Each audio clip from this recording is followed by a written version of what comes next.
Well, I've tried to record this about 7 times and I've been interrupted every fucking time by phone calls. But anyway, it seems like they're going to try and start the war for definite at some point in the future with Russia. And they're now preemptively warning us of this fact. And I mean, we saw, I think it was over in Sweden, they said that you've got to prepare. But now our own person's come out and say, one in the military was saying that because of the declining numbers in people coming into the military, that they'll probably have to look at conscription if a war does break out, which it does seem they're pretty sure that they want. Now, remember this.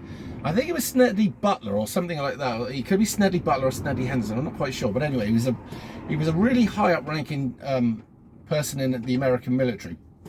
And he worked out that basically war was a racket. And he wrote a book to say so.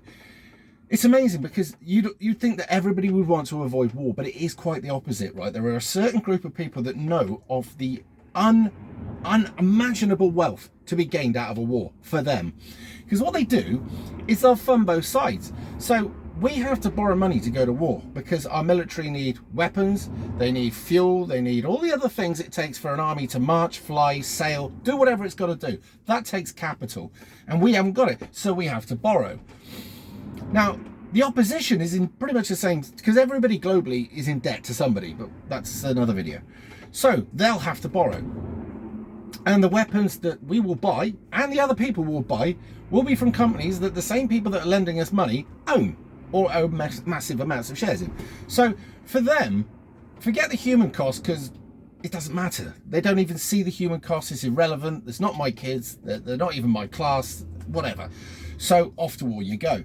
Now, First World War wiped out fuckloads of people, right? Now, that was one of the last wars that you actually had people on horseback. But now, the Second World War mechanized, and any war from that on got more and more sophisticated. Now, there is a plus side to war, but not a lot. A lot of our technology that we take for granted today was designed predominantly for use in war. That's the only good thing. Now, let's go to the problem of why they can't get kids. Why do they want to fight for a country which they've been told is bad, is racist, has done all untold stuff all bad around them? They've been told to hate their own flag.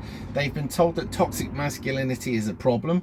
They've been literally turned on the very country that they live in. And seriously, some of these kids will do anything they can against their own country, which I find breathtaking. Anyway, they have. And this has all come from cultural Marxism that's been educated to them by these woke fuck teachers and other things like that. Shit online and all sorts. So that's why you're not getting kids that go into the army or the navy, etc. And some of the ones you do, because you've weakened them mentally through school, everybody gets a medal and, oh, there, somebody hurt your feelings, tough shit. Well, in my case, it would have been tough shit, but somebody hurt your feelings, there, have some time out or whatever it is. They're weak in the mind.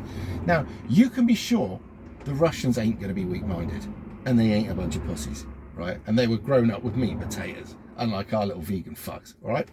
So we have a massive problem there. But the left hate this country, but they want to go to war with Russia because they hate Russia, all right? Russia bad. Which comes with another problem. They will want the people that they hate, which would be us, the men, and the women, unfortunately, but this type of people, what they would call toxic masculinity, even though women who are, you know, strong-minded, strong in body, strong-spirited, the kind that you would put into a war, they'll hate them too, but they'll want them to go to the meat grinder. And they won't actually give a fuck if they come back or not, just as long as they punish the Russians a bit. And this is why I really detest the left, because what they've done is they've weakened our country down to being pretty pathetic in places. And now, just for now, they'll want to flip the switch, reverse that, send all these horrible right-wingers off to war to fight the battle for them and hopefully get killed, but yet still beat Russia. It's amazing. Now, here's another thing. Something that nobody's really talking about. We've got an invading army coming into this country en masse every day. Now, these people are sat there, like sleepers, waiting. Well, can you imagine our fighting age men and women go off to war into some foreign other country, right? And they've got they're taken up and they're consumed completely with what they're doing over there. And then over here, our little army that's come in, mobilise. Doesn't leave a lot to the imagination of what could possibly happen now, does it? And I like, the more I look at stuff, the more I think things are not just happenstance. They happen for a reason. Everything is engineered. So you build a small decline of Europe. You bring in an invading army which hates it. You cause a lot of hatred within it. Then you tell the people who are physically capable to do any fighting, they've got to go off and fight that person over there. And when they're gone, this lot rise and take over. And then that lot go through a meat grinder. And most of them never come back. Seem far-fetched? Well, if it seems far-fetched to you now, imagine me telling you about today and our rules and everything that's happening 20 years ago. And that's where we are at the moment. If it seems bizarre and bonkers, it's probably going to happen. That's the sad thing. Now, we're having our mind taken off it at the moment with Trump possibly getting back in. Okay, and we've got our mind taken off it with all sorts of other things that are going on. But just remember this. After the Second World War and everything was divvied up, right? We then had the Cold War. And what we had was we had the West, a lot of countries in between, and Russia. And what we did is we moved into these countries predominantly over the years, taking them up and putting defensive, we called them defensive weapons, all facing at Russia. We've ring-fenced Russia, either by land or by sea, with nuclear weapons of mass destruction that could take it out. And we've been taking the piss out of them for years. And every time that Russia tries to bring to our attention that, hey, there's a lot of Russian-speaking people that are in Ukraine that are being massacred by these fucking Nazi-wearing uniform Ukraine fuckers, right? Could you please possibly do something?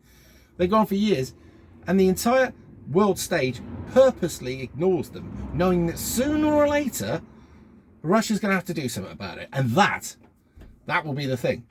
Now, if you know how much money the globalists have made by pumping stupid sums of money into Ukraine, okay, by the way, it'll end up being the taxpayer that'll pick the bill up, but we'll get past that. And all of the weapons that have gone in there, and also ended up on the black market, which can't be a good thing. And the amount of people from Ukraine that have gone through a war, right, and been wiped out because at the end of the day, they're not organised, they're no good as a military, right, and they're going up against one of the biggest powers in the world, Russia. I've looked at history and I've looked at the history of war, and they said that there couldn't be another war within the West, okay, for 60, 70 years, they said, after the Second World War. Well, they've left it a bit longer. All the debts have been paid for that war, and now it's time for another war. Not just that. Think about this. They send half of Europe, they're young, off to war and getting wiped out. They're all on about reducing the population of the world. What better way to do it? But here's another thought. How many of those immigrants that come over here and get asylum will fight for us? Well, they fuck. Because don't forget, they fled war. They ran away from a fucking war. When there was war in their country, they left their women and kids and fucked off over here and left them high and dry. Because they've all come from a war-torn background, right? So, we've got a bunch of people that are going to come to this country that won't fight for us, but that will fight against us. Excellent. Excellent. Who knows? Maybe even a load of those weapons that made it into Ukraine and found their way onto the black market may well be still making their way back to countries like this to be stored by people who don't like us. There's always a possibility. But still, there it is. Who knows? Who knows? But at the moment, Russia are seeing us as the enemy, and America, because we always back up those fucking idiots. Who makes money? Who gains? That's the question you got to ask yourself, because we'll never ever gain anything out of this. We're only ever going to lose. But there it is. If you were, say for instance, fighting age now, would you sign up? Would you let yourself be conscripted? Or would you be an objector? And who knows? If they go through our youth, they may end up starting to come after our age group, just like they have done over in Ukraine. Let me know what you think, and I'll speak to you in a bit.